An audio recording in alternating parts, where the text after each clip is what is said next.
Magandang umaga, umano'y planong pagpapatalsik kay Senador Juan Ponce Enrile bilang Senate President, itinanggi ng kanyang mga kapwa-senador. Posibleng nabigyan lang daw ng kulay ang pagdalo ng karamihan sa mga senador sa isang hapunan na ipinahanda ni Pangulong Noynoy. Darito ang report ni Sandra Aguinaldo. Si Senate President Juan Ponce Enrile mismo ang naghayag noong isang buwan na meron umanong coup sa Senado para maalis siya sa pwesto. Nabuhay muli ang usap-usapang pagpapatalsik kay Enrile, pero itinanggi ng mga senador na may nakaambang kudeta laban sa Senate President. So there's so much on our plate that it's almost unthinkable to think of politics now. And then we have the cybercrime controversy that we still have to attend to. Maging si Senator Franklin Drilon, napapalit daw kay Enrile bilang Senate President, itinanggi ito.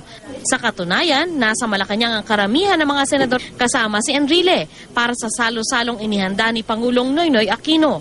Once and for all, I deny that I am involved in any effort to change Senator Enrile. It was a thank you dinner that the President gave to the senators who were very supportive during the impeachment trial. Complete attendance sana ang mga senador, pero wala si Senador Coco Pimentel na nasa ibang bansa. Hindi naman daw imbitado sina Senador Bongbong Marcos, Joker Arroyo at Miriam Santiago, ang tatlong senador na bumoto ng no sa impeachment trial para hindi mapatalsik sa posisyon ang Noy Chief Justice na si Renato Corona. Kinumpirma naman ng Malacanang na hindi imbitado ang tatlo, pero giit ni Secretary Edwin Lacerda, pawang social event ang naganap na dinner. Paniwala ni Senador Alan Peter Cayetano, kaya merong usap-usapang kudeta sa Senado'y dahil nalalapit na ang eleksyon.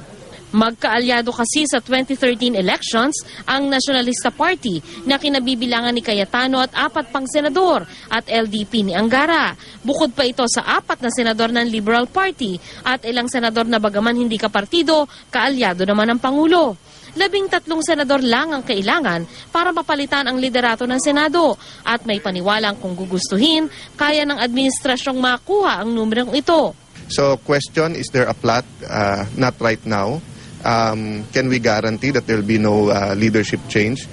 No one can guarantee that because that's a prerogative of majority of the members. Ayon kay Senador Bongbong Marcos, hindi maikakailang merong mga senador na hindi umano masaya sa pamumuno ni Enrile. Siyempre, we would all like for things to go as we want them, and that doesn't necessarily happen. So, if you say that sana ganito, mali yata ang pagka-handle nito, meron ka talagang maririnig. Nauna nang sinabi ni Enrile, handa siyang iwan ng Senate presidency. Maging si Senate Majority Leader Tito Soto, sinabing handa na rin siyang iwan ang kanyang posisyon sa July 2013. Para sa unang balita, Sandra Aguinaldo reporting.